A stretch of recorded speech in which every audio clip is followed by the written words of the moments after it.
Nev, what we've done before is that when the recording is done, I've sent it to Al, and then he has taken it from there.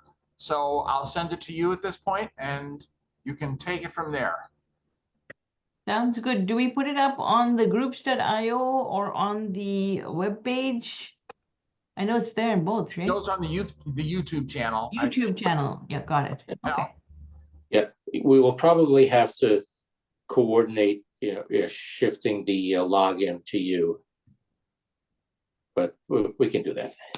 Okay. Okay.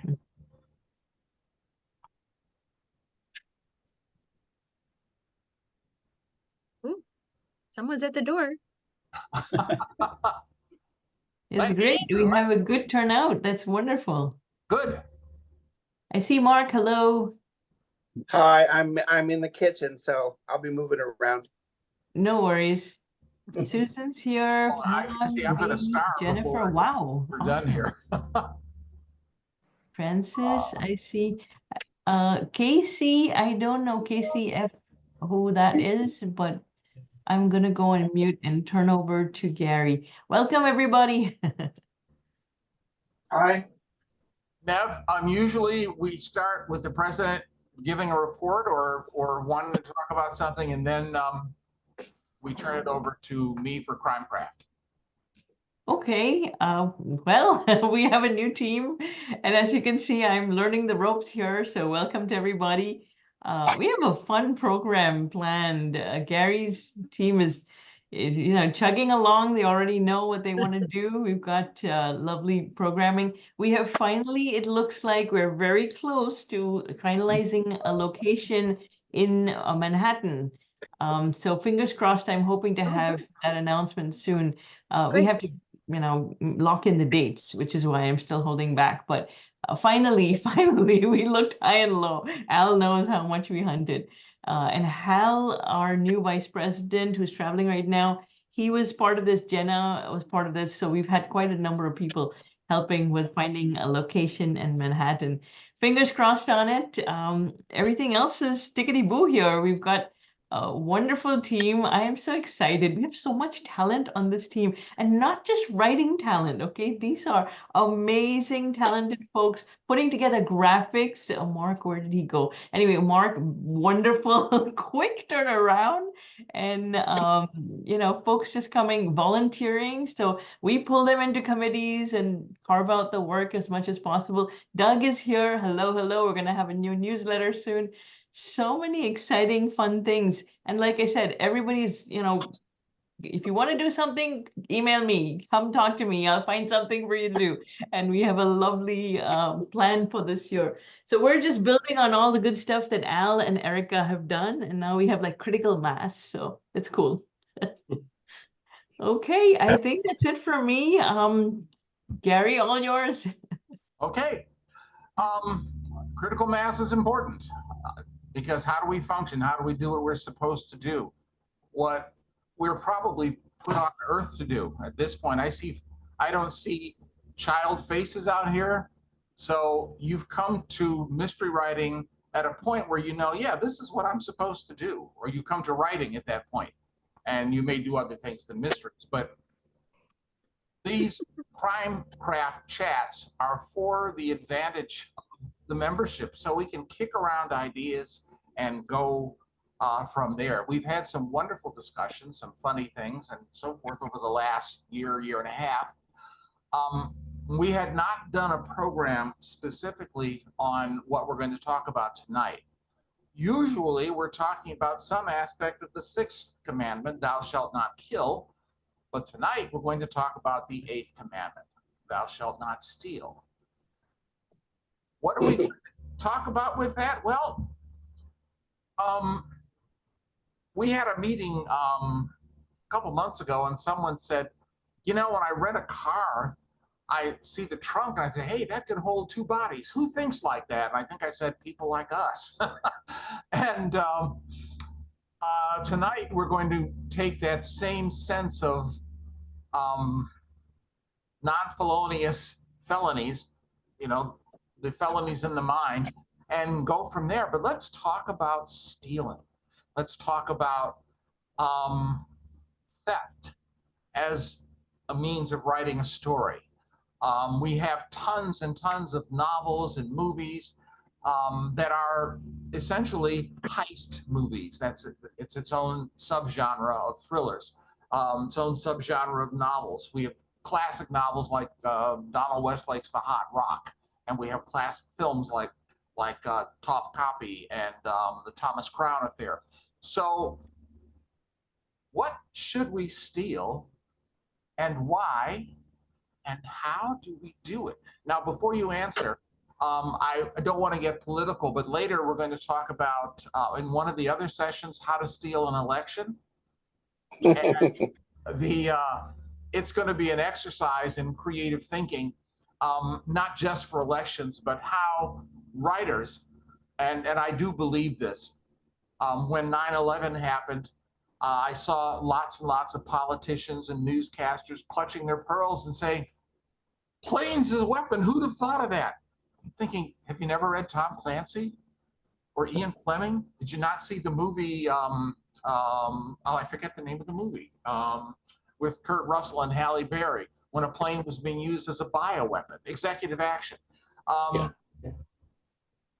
Writers think of these things, and nobody asks us to sit on panels to come up with ideas or possibilities. For example, one thing I hope to talk about then, but I'll just mention it tonight, the issue at the border. Part of the issue at the border is crime cartels that are using American guns. Somebody is selling guns there. So I'm thinking, well, we could put a chip of some kind somewhere inside a gun. And once we had 100 of those chips located in the same place, we could send in a drone. That would hurt a cartel, but nobody calls writers to ask them for things like that, because writers have amazing imaginations. We come up with all kinds of crap. So, what should we steal and why? The floor is open. Well, I want to throw out here, because it immediately made me think of a saying attributed to Tennessee Williams. I don't know if it was him or not, but he said, good writers borrow, great writers steal. I thought that was really interesting. I don't know that it's true, but I've always remembered that. It probably is true, because I used to say that about teaching. Something similar. Good teachers steal from other teachers, because everybody has good ideas at some point. But profiting from the idea, that becomes another thing. But if the theft of ideas, oh, there's something. Because we could certainly steal ideas. You know, well, it's really hard to be. It's hard to be original. I don't want to dominate, but it's just hard to be original. Like, I wrote a horror story about a house in the woods and a woman and a kid, and it's Rosemary's Baby without the baby. But that's the story I wanted to tell. So it's really hard to not come up with something that's never been done. I don't think that's even possible. No, I think every type of story, every basic plot has been done. The question is, what can you do to make it different? Lately, I've been on this, I'm turning 73 this year, so I've been on this kick about my childhood and the things that helped push me toward being a writer. And recently, I bought for my Kindle 2 volumes of collected comic books from the Tales to Astonish title that was there when Marvel Comics was still Atlas Comics, because I read lots of those and I loved those stories with surprise endings. And while, today I was reading one, and they found these giant animals on an island behind a gate, and I'm thinking, oh yeah, I don't remember this story specifically, but it's very much King Kong. But then they switched it, so they were not doing the King Kong thing, because one guy imagined putting this giant turtle on a raft and taking it in where we could make millions. So that's very much like Carl Denham's "We're going to be rich, boys. I'll split it with all of you" from King Kong. So you're right. No idea is original, but we can give an idea an original spin. Yeah, just to And you- follow up on that point, my series is features a journalist and a jewel thief. And in the last book the one that came out in October, it's called Betrayed by the Truth. And the object that was stolen was a Fabergé egg. So I'm not sure if all of you are aware of Fabergé eggs, but 50 of the bejeweled eggs were commissioned by Tsars Nicholas and Alexander between 1885 and 1917. So I thought in my book, I would have what my egg was one of the, and only 43 are known to exist today. So my stolen egg was one of the missing Fabergé eggs. And that was the focal point of my story. And then I combined that with some Russian spying and so on. So that's an example of a twist on like a modern day, because jewel thefts have been throughout history, throughout novels and so on. And each of my books features a different type of jewel theft, but with a twist, as I've just mentioned, similar to that. All right. Any thoughts on that? Any responses to that? I think that sounds exciting. I think the thing being stolen has to be worthy, you know. It can't be, you know, like you have Sherlock Holmes, the beryl coronet. You know, today, and we're like, come on, you know, a piece of jewelry, you know, okay, but a very rare or very, you know, precious or something that has, you know, national significance, you know, those kinds of treasures, sure, you know, we'd be interested. There's a The- movie, there's something, the Duke, Partington plans. sorry, Sherlock Doug? Holmes. The Bruce Partington plans, secret military plans. Mhm. Ooh, That's nice. always something. There's a famous one called the Duke, like the stealing of the Duke. It's actually a painting in England. Wow, we have more people joining. Yay. Yes. Oh goodness, my screen is just buzzing around. Okay, I've forgotten the name of the movie, but the painting is called the Duke, and it's a very unusual thieving story. Well, we certainly can steal objects. Jewelry, that's almost classic well, no, not almost classic. It's classic in terms of theft. We want to steal something that's worth something. Taking a spin on Guy de Maupassant's The Necklace, how might we justify the theft of jewelry that's worthless? That might be a twist on something that could be done with that kind of plot. We want to steal art, we want to steal jewelry, we want to steal money, and you know we want to do it in ways that will work for the reader. I mean, I don't know if readers are more sophisticated today, but when Ian Fleming published Goldfinger back in the 50s, and the idea was to rob Fort Knox, Fleming was not aware of how heavy gold actually is. Neither were the filmmakers when they adapted the novel to film, because you can't stack gold more than 3 bars high without it crushing down. And they had these wonderful pallets of gold, of whatever painted substance was made to look like gold, and they were stacked fairly high. So we do want to do the necessary research to make that work, but the idea of stealing precious things is one thing, but then we have other thefts that are possible today, like, dare I say, body parts. And I'll toss that out. And Susan, your hand just went up. Yes, I was thinking of ideas, stealing ideas. That's huge now, not only inventions, not only things that are, you know, secret weapons, you know, countries,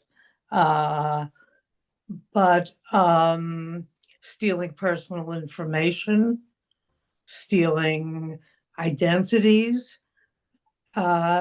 It's to me, the whole business with theft is not only to put your own spin on it and make it fun for the reader, but why, you know, Shakespeare stole ideas, the ancient Greek playwrights stole from the existing myths, but they, I can't say, you know, Oedipus was a fun time, but it was something um something that you made your own and gave you as a writer pleasure to reinterpret it, to do the writing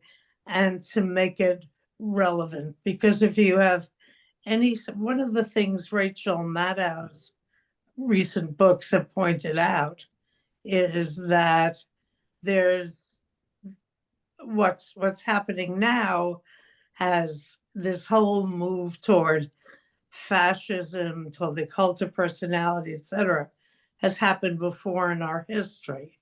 So what are we going to do to make the 6 months or 3 years, however long it takes us to write it, rewarding for us?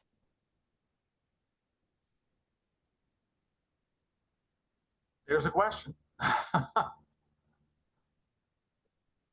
I think one of the things that would make pursuing a theft rewarding for us would be to make it something that our readers appreciated or could want themselves. They could want gold, they could want jewelry, they could want that kidney if they needed one.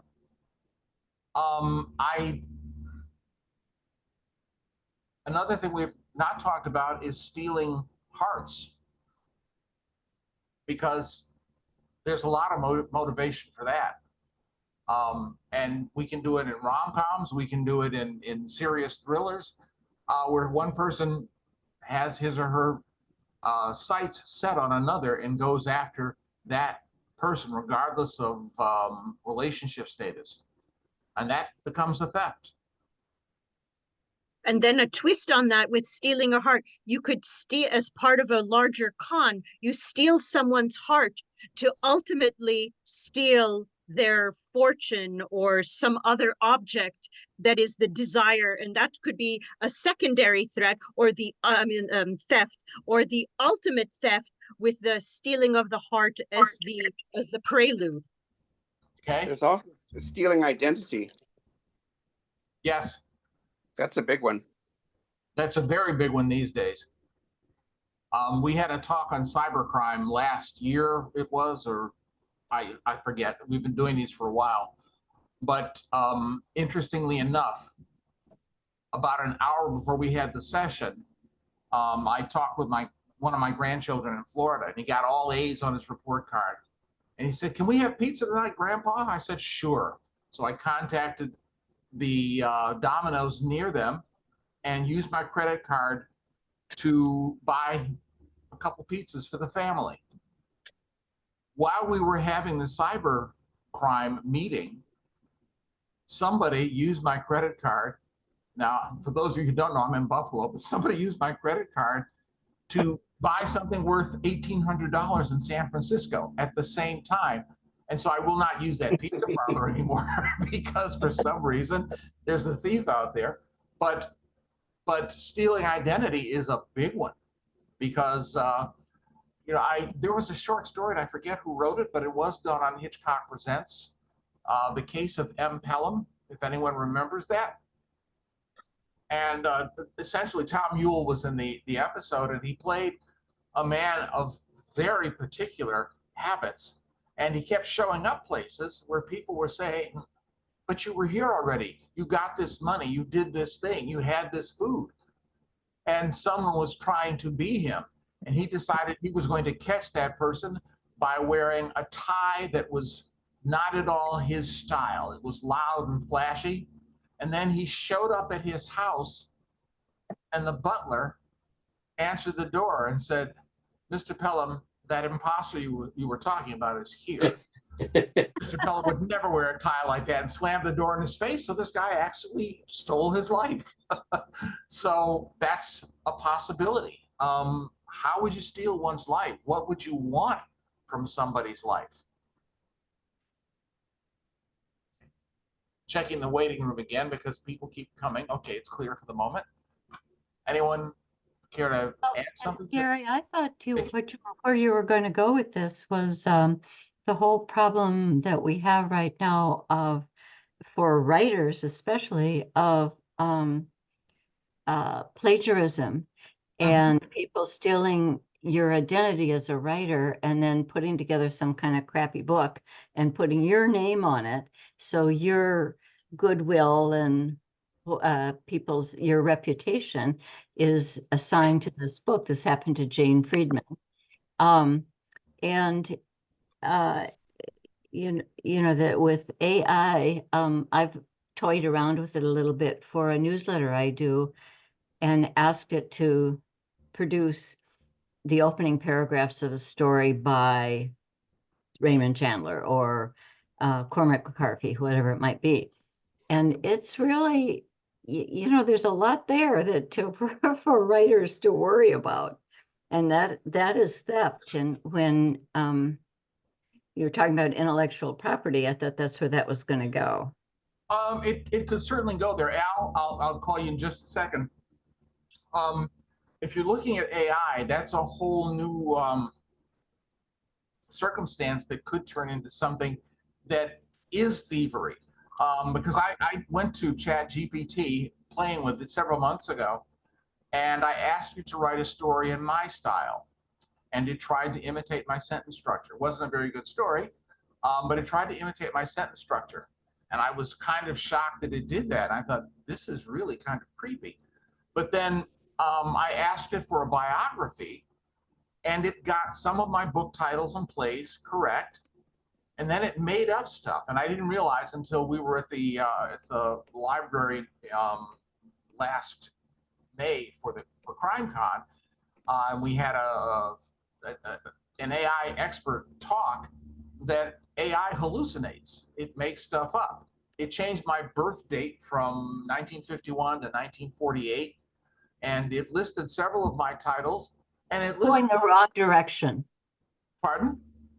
It was going the wrong direction. Oh no, absolutely, absolutely. I'd like to put it up 10 years the other way if I could. But what it did was it started creating titles I didn't write. I'm like, Wheelchair Man. I never wrote a book called Wheelchair Man. Oh, I wonder if there's a possibility of an assassin, or in tonight's parlance, maybe a thief who is bound to a wheelchair and manages to, there's something you can do with it, but then it could steal your total identity. That's absolutely true. Al, your hand was up and you keep moving. The screen keeps bouncing around and things are shifting. Al? Oh, I didn't realize I had raised my hand. Oh, So I don't really have anything. Is that your hand there adjusting the camera? I thought it was your hand. Oh, probably, yeah. Yeah. Okay. Sorry. Well, that's okay. So let's talk about that for a moment. What do you do to safeguard your work? I mean, Well, I think we're all really aware of the AI threat, but another aspect of safeguarding your work, which sometimes on the Authors Guild listserv, people talk about how they've discovered these pirate sites, which have taken their entire book and put it on a pirate site and are selling it under another name and so forth. wow. I mean, the number of scams, and it's not like any of us are getting fabulously, other than Al, of course, getting fabulously wealthy through this, but you know, really, this is cutting into our credibility, our ability to earn money, our ability to continue as writers, really, because at some point it's going to get just too darn frustrating. Yes, I understand that. I have a line in the book I have that's coming out in August that says, essentially it says the great American novel is no longer possible. There's just too much information floating around. But you're right. You can have your reputation ruined, your work stolen. And it doesn't even have to be, I had two of, actually one of my plays was staged twice in India. It was done in English and in Hindi, two separate shows, two separate directors, casts, etc. And they never asked permission. They never did. I just found it by accident. And that sort of thing happens. And whenever, and it's happened to me, it happened to me in China also. And so each time it happens, I send a little note saying, was it a good performance? Did you have a good time with my work? Knowing full well they're not going to send me money. But one of them was a school, the one in China, and the teacher said, oh, the children were so excited that the author wrote, so they have questions for you. And I thought, okay, all right. But that happens enough where your stuff is just taken. I'm not sure how to safeguard against that in the long run.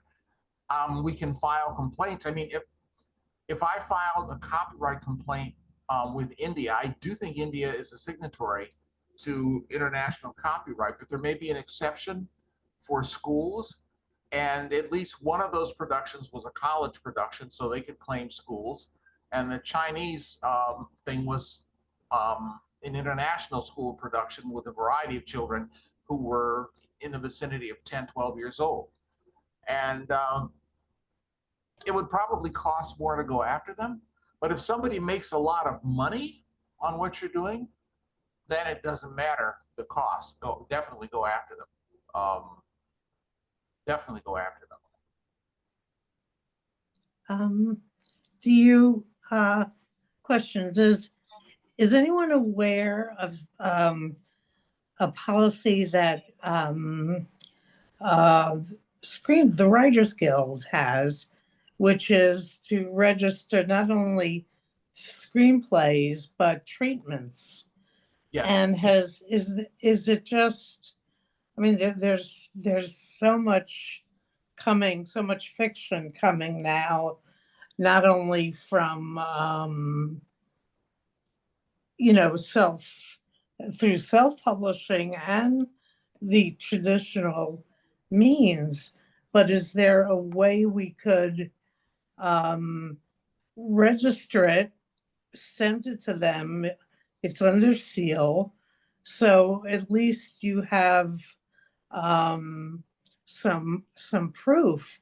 And as far as suing somebody in India, you know, even if it weren't a school, even if it was some great Indian writer, it's just hugely expensive to hire some international what do you call it, intellectual property litigator.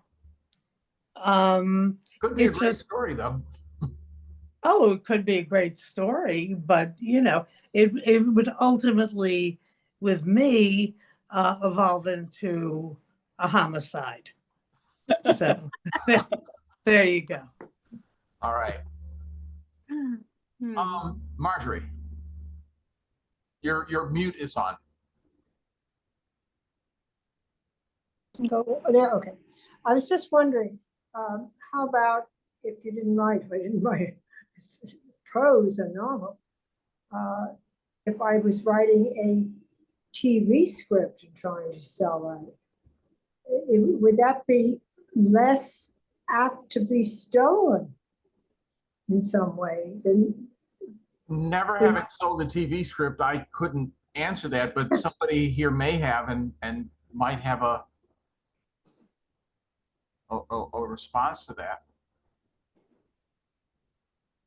TV scripts would be Writers Guild as well, you know, and you at least in Writers Guild, besides having the document registered, if you're a member of the guild, you have some If not, they're not going to give you a lawyer, but they'll give you some legal assistance.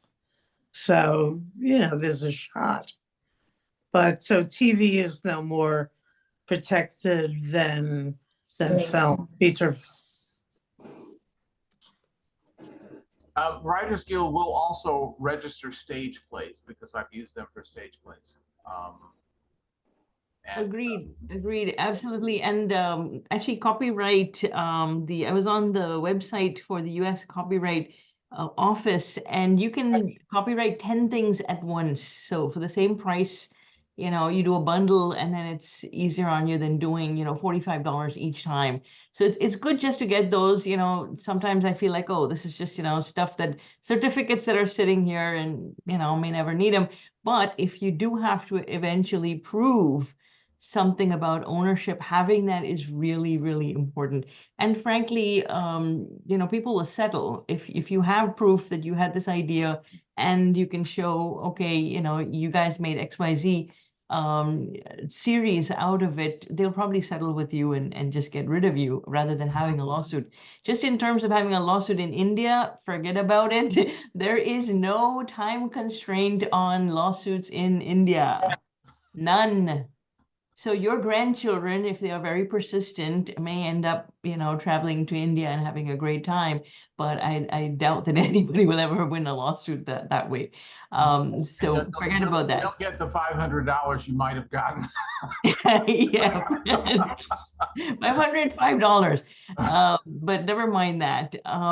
Yeah, so I do recommend copywriting. Just when something is, it doesn't even have to be perfect, just ready when you're pitching something out there, especially if you are doing contests, right? There are a ton of great contests out there, but anytime you put anything into a contest, whether it's a pitch or a treatment or a screenplay or whatever, just bundle it with all you've done lately and put in a copyright, and you're protected in some fashion. You still do have to then fight it if it does end up that somebody stole that idea and now you want to get your money back essentially, but you have some proof. Otherwise, it is very, very difficult to prove ownership. What else can we steal? We have the grand heist, which takes, and that takes a level of expertise to understand the ins and outs of, say, the computer systems that might be guarding something. And of course, you can make things up for that, but that might seem a daunting task. Might make homicide seem much easier to do if you're telling a story than coming up with an elaborate theft plot. But Daniela writes about such things. So go ahead, Daniela. I have another. What could be stolen? So you could steal someone's memory. You can drug them and steal their memory, and for 48 hours, whatever it is, 2 months, they won't know what happened to them. They might be accused of a crime, but stealing someone's memory is a possibility. Oh, that's an excellent possibility. Yeah, that could turn sideways in innumerable ways. I know, Daniela, girl, you scare me. You know what? I always tell people my mind has lethal tendencies. So. But that's who we are. We think that way. We think what other people are afraid to think. When I would teach writing workshops, I would say you can't be afraid to do something daring because you think, oh, that's not nice, because you're not there to be nice. You're there to tell a story, and that story may involve not nice things.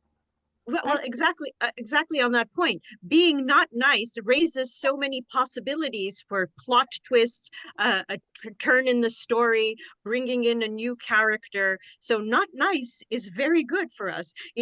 I've always told people the happy ending in author's terms is a dead end. I think you still have to, abide by some conventions.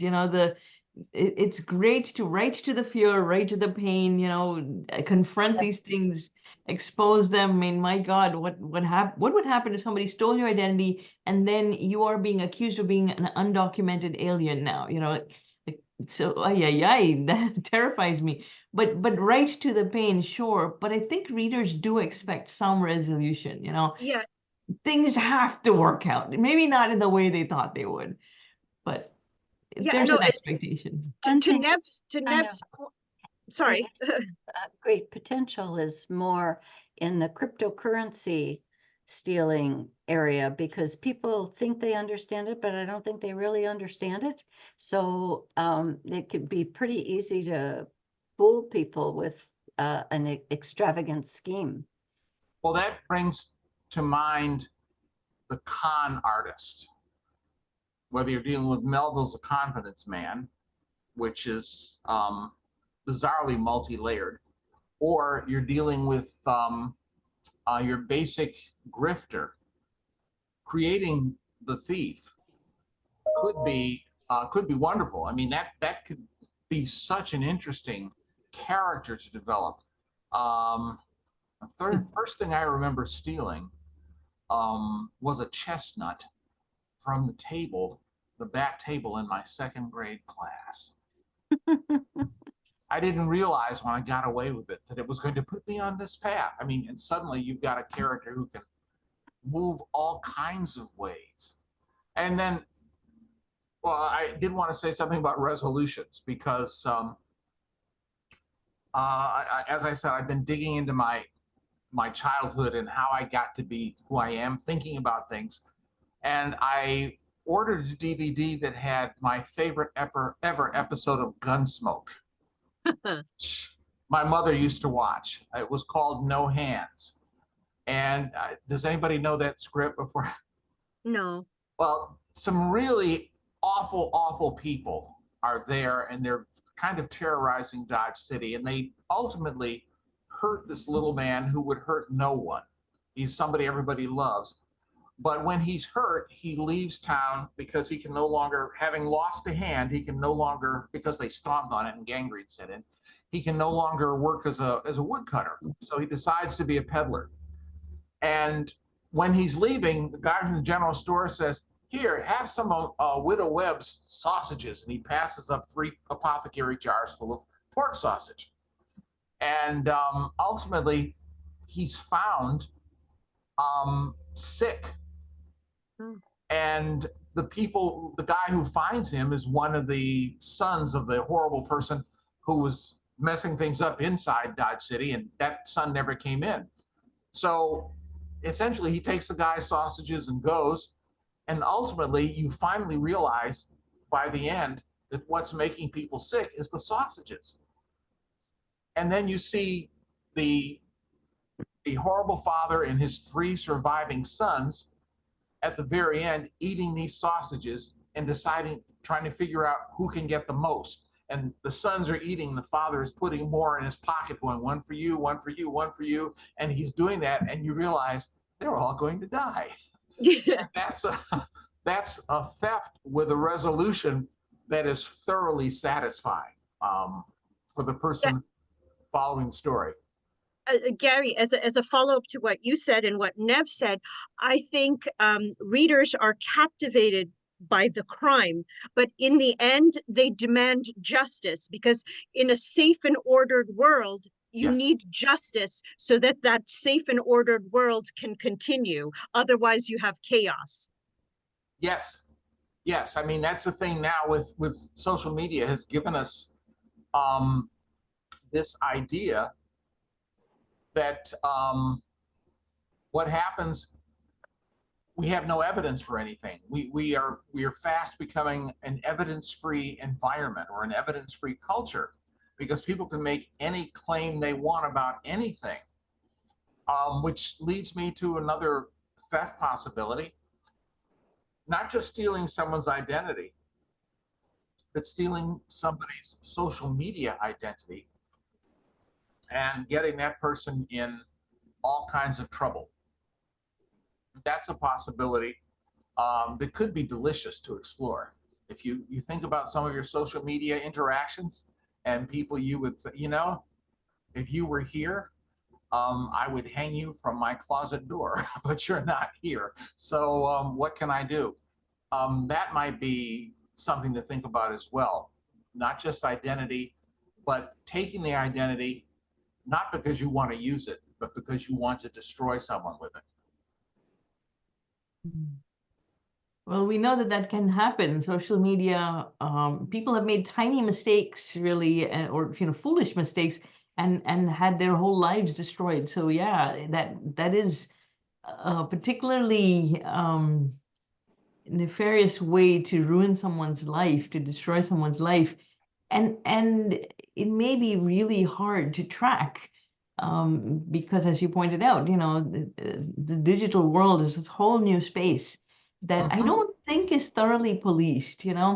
I know we have John Parisa is here and a couple of other folks that have, may be able to weigh in better than me, but it is a particularly eerie sense that, you have to engage on social media, and yet, it's sense of vulnerability, that feeling like, oh my God, I put these massive passwords on and like fingers crossed on this. Any thoughts on just the exposure we have on social media?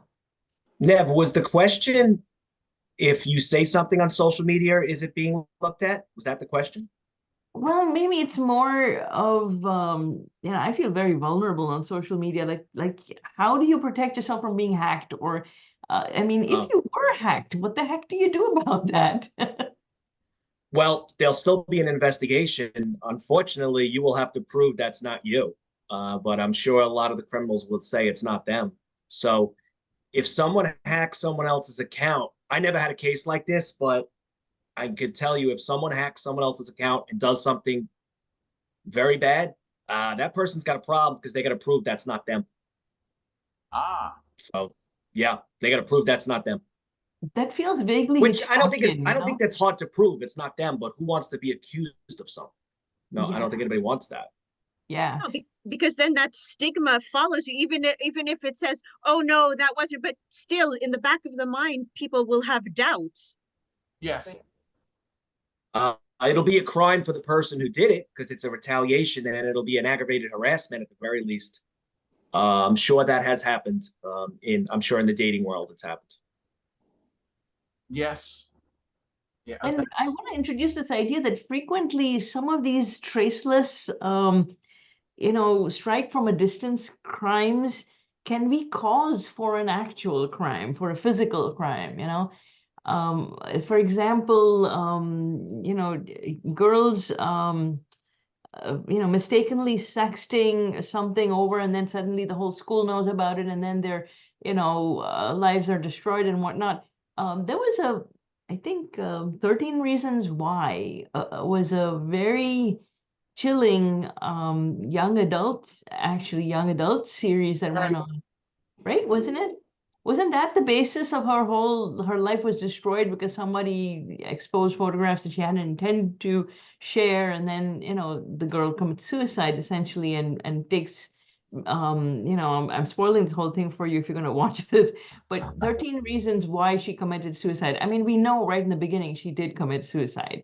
So that is not a spoiler, but 13 Reasons Why is because she makes all these tapes, and each person she's saying, you are one of the reasons why, and you are one of the reasons why, which is quite, an interesting structure. And the entire TV series was vaguely repellent, but like watching a train wreck, just chillingly horrifying and heartbreaking because it's a child. And then you need to get actual photographs of somebody or actual pictures or video or film of someone. They can create it. And the creation of that, I mean, I just recently, apparently, there are porn videos of Taylor Swift going around that have been manufactured. And when that kind of power is in the hands of a malevolent force, not only can they steal your life and steal your reputation, they also steal your attention. And that's one of those things where, what was the line in Othello? Iago's line, steal my purse, 'twas mine, 'tis his, but steal my good name. And, not that Iago needed to have a good name given who he was. But the idea that somebody can take your life, steal it long enough to totally ruin it, is certainly something that we could explore. And that sounds like a perfect motive to me. That's cause for revenge right there. That's a motive for murder, certainly. Certainly. There's a difference, it strikes me as you're talking, that in a lot of the heist things, you know, Ocean 43 or whatever, Yeah. you're kind of rooting for them. You love seeing the plan evolve. But in this stealing of ideas or identity, it's very different. It doesn't make other, you know, it doesn't make the reader or the viewer say, yay, terrific. I mean, they become villains. So there's a, to me, a line between fun, exciting,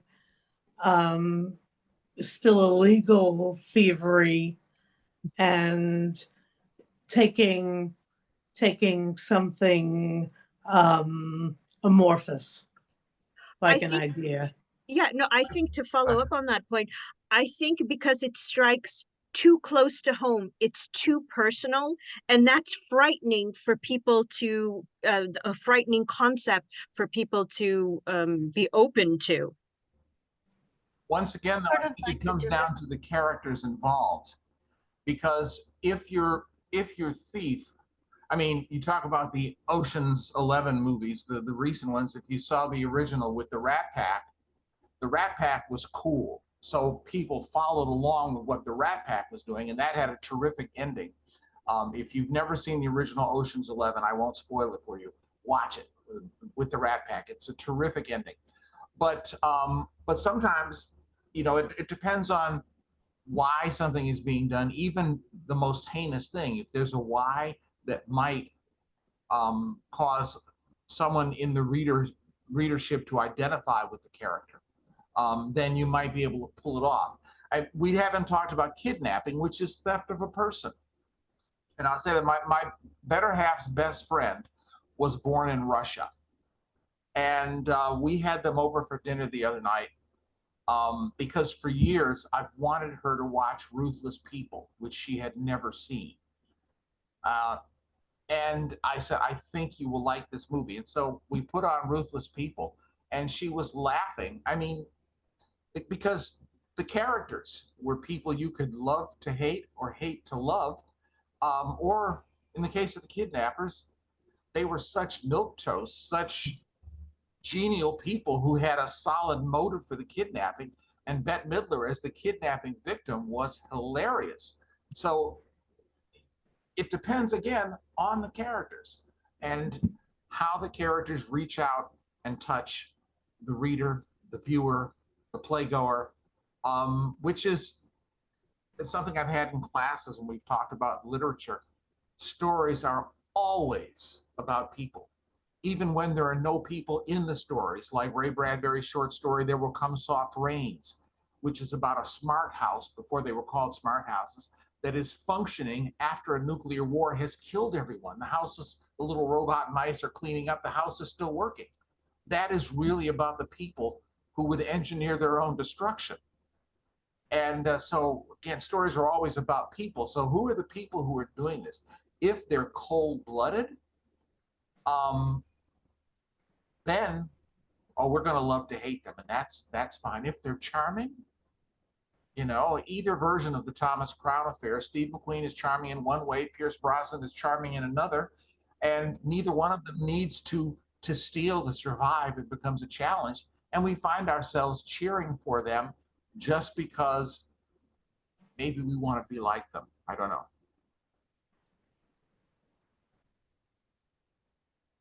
Other responses? I think to follow up on that point, like people they want an escape from their everyday life. So a crime would be exciting, but they would never dare to do it in real life. So they're more than willing to follow the adventures of a thief or so on the pages of a book, because it's safe, because they know ultimately in the end justice will be served, or they hope justice will be served, because society demands that justice is served. This is true, but justice is this two-sided coin. Like Lupin, the whole TV series, the guy is so charming and he has another motive for all the nefarious stuff he's doing. So you actually want the crook to succeed. Sometimes you do. Sometimes you do. And I do think that we haven't talked about bank robbery, but if we bank robbery is one thing. I think if we look at Bonnie and Clyde, were fairly popular among common people at the time when they were robbing banks, because the people felt ignored by the society, which was putting them through a depression. And Bonnie and Clyde stuck it to, well, for lack of a better term, the man, which when he wasn't the man, but something else.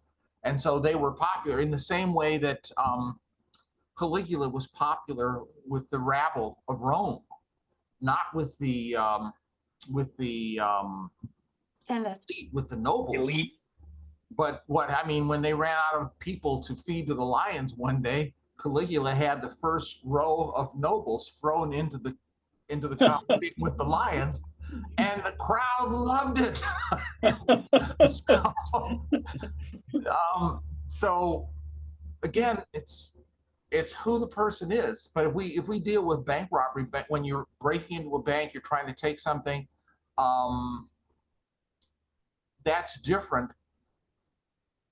We think, well, I don't want my money to be taken from a bank, but maybe these people are doing something that is clever and interesting otherwise. A film like Dog Day Afternoon or Now You See Me, which seems to have a bank robbery by remote control. The story's like, oh, wow, how did you do that? And I think a theft story has that as one of the elements that turns your pages. If you kill someone in the first couple chapters of a novel, and the driving force is who did it, who are these people, and so forth, and you go through that. But if you pull off what seems an impossible theft, you're taking your reader for a ride, and the reader is saying, oh, how did they do that? How did they? And you just keep going along. So yeah, that's exciting. That's a page turner, the idea of, well, how and are they going to get caught? That fear or whatever, one of the other. But you've forgotten the most famous thief of all, Robin Hood. Yes. Right, who we all know he's a hero, but he was a dirty thief. Up from the rich, give to the poor. Absolutely. Well, if you think of, other Jack and the Beanstalk is a story of theft. If you deal with it, but Jack's the hero, and Jack is, by all accounts, a delinquent. Okay, somebody else is trying to come in. Good. Okay. So again, it's what your perspective is. Yeah, Francis has a good question here. Suppose you steal back something that belongs to you. Oh, that's good. That's good. You couldn't get it through, custody or whatever the other methods would be, and so you steal it back. Now that is interesting. What do we think about that? Page turner, or how would you spin it? Questions on the floor. What do you think? I would say make the item very interesting. Oh, down. Okay. Make the item very interesting, because if the item's not very interesting, I don't think the reader's going to be interested. It has to be something like maybe a historical, maybe like a painting that was in your family that was taken during the Holocaust. Yeah, I think that would be a great story, because those stories are popular. Or a religious relic that was in your family's possession, and they determined that it is a particular saint and it needs to be someplace else.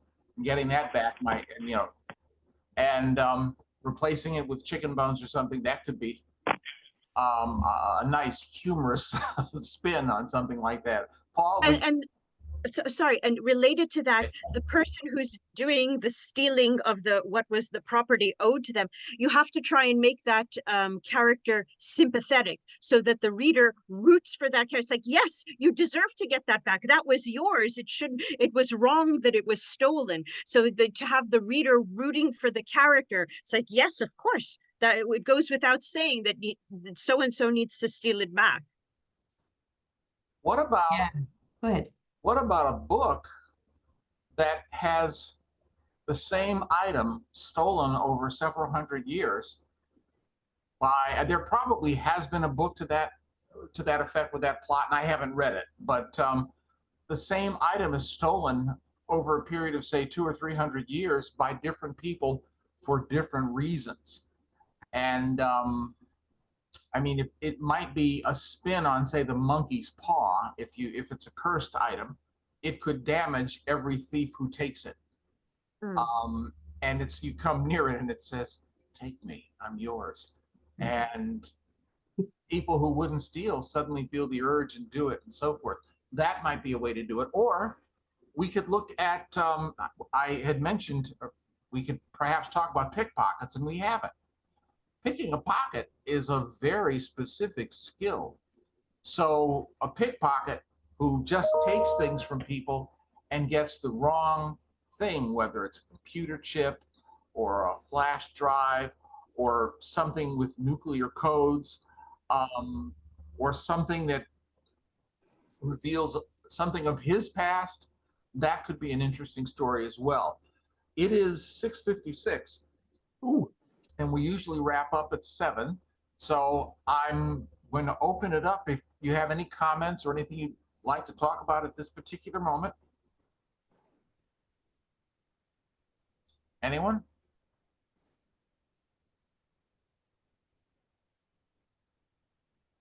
No, I'll just say great conversation. Yeah, go ahead. Interesting, interesting, yeah. Yeah, very interesting conversation about the nuances of not only the characters, but the kind of moral identity that the items hold that people might be stealing or not stealing. Yeah. And the Very methods. interesting thoughts. Well, the point of a writer's rap session is to go away with ideas. Yes. And I have a few. I don't know that I'm going to write them down. And I haven't revealed my ideas particularly because you're all thinking, oh, there's something I could do with that. And that's the whole point of having a group of writers sit around and talk, so they can exchange information that might lead to something. Well, thank you all. Wonderful. Go ahead. Thank you, Gary. Thank you. Lovely, exciting chat. I mean, so much fun. I have to take this pen and write down right now. Put it down right now. Thank you, Gary. Well, I hope you all have a good rest of the evening and a good rest of the week. Yes, you too. You Bye. too? Yeah, lovely seeing everyone. Come join next month. Thank you. Bye. See you next month. Bye. Take care. Bye-bye. Bye.